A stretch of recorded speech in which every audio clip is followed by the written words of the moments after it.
Revista Espírita. Jornal de Estudos Psicológicos. Tradução de Evandro Noleto Bezerra. Federação Espírita Brasileira. Ano 1. Abril de 1858. Número 4. Evocação dos Espíritos na Abissínia. James Bruce, em sua Voyage aos Sources do Nil, em 1768, narra o que se segue a respeito de Gingiro, pequeno reino situado na parte meridional da Abissínia, a leste do reino de Abel. Trata-se de 2 embaixadores que Socinius, rei da Abissínia, enviou ao Papa, por volta de 1625, e que tiveram que atravessar o Gingiro.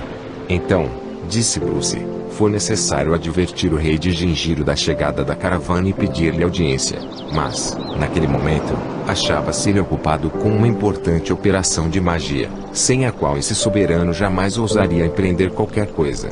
O reino de Gingiro pode ser considerado como o primeiro desse lado da África em que se estabeleceu a estranha prática de predizer o futuro pela evocação dos espíritos e por uma comunicação direta com o diabo. O rei de Gingiro achou que devia deixar passar 8 dias antes de receber, em audiência, o embaixador e seu companheiro, o jesuíta Fernandes. Em consequência, no 9º dia eles obtiveram a permissão de se dirigirem à corte, onde chegaram na mesma tarde. Nada se faz no país de Gingiro sem o concurso da magia. Por aí se vê o quanto a razão humana se acha degradada a algumas léguas de distância. Que não nos venham mais dizer que essa fraqueza deva ser atribuída à ignorância ou ao calor ali reinantes. Porque um clima quente induziria os homens a se tornarem feiticeiros, de preferência um clima frio.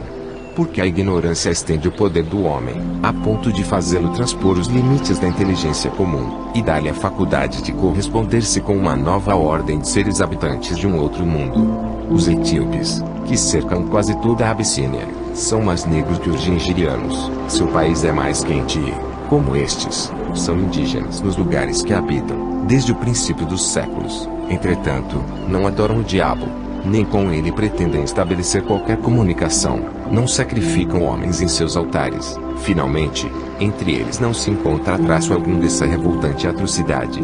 Nas regiões da África que se comunicam diretamente com o mar, o comércio de escravos é uma prática que ocorre desde os séculos mais recuados. Mas o rei de Gingiro, cujos domínios se acham encerrados quase no centro do continente, sacrifica ao diabo os escravos que não pode vender ao homem.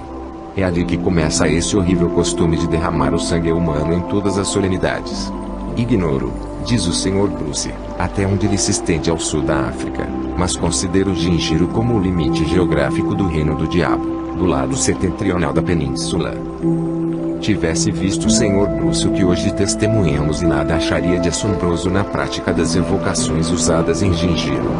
Nelas vê apenas uma crença supersticiosa, enquanto nós encontramos sua causa nos fatos de manifestações falsamente interpretadas que lá, como alhures, se produziram. O papel que a credulidade faz o diabo representar nada tem de surpreendente. Primeiro há de notar-se que todos os povos bárbaros atribuem a um poder maléfico que não podem explicar. Em segundo lugar, um povo bastante atrasado para sacrificar seres humanos não pode atrair ao seu meio espíritos superiores. A natureza dos que o visitam não pode, pois, senão confirmá-lo em sua crença. Além disso, é preciso considerar que os povos dessa parte da África han conservado um grande número de tradições judaicas, mescladas mais tarde a algumas ideias rudimentares do cristianismo, fonte na qual, em consequência de sua ignorância, sorveram a doutrina do diabo e dos demônios.